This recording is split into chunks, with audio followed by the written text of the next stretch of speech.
নমস্কার বন্ধুরা, আজকে আমি তোমাদের সাথে শেয়ার করব সোয়াবিন আর ছোট নতুন আলু দিয়ে একটা নিরামিষ তরকারি।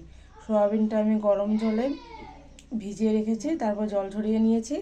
আর আলুটা আমি ভালো করে ধুয়ে জলে অল্প একটু সিদ্ধ করে নিয়েছি। আর এখানে আমি লঙ্কা, জিরে, আদা বাটা, পরিমাণ মতো নুন, হলুদ নিয়েছি। কড়াই গরম হয়ে গেছে, এবার তেল দিয়ে দেবো। তেল গরম হয়ে গেছে, এবার সোয়াবিনগুলো একটু নুন হলুদ দিয়ে ভেজে নেবো। সোয়াবিন আমার ভালো করে নুন হলুদ দিয়ে ভাজা হয়ে গেছে, এবার নামিয়ে দেবো। সেদ্ধ আলুর ওপর সোয়াবিনগুলো দিয়ে একটু কাঁচা তেল দিয়ে দিলাম। এই বাটা মশলাগুলো দিয়ে সব আমি আলু আর সোয়াবিন ভালো করে মেখে নেব।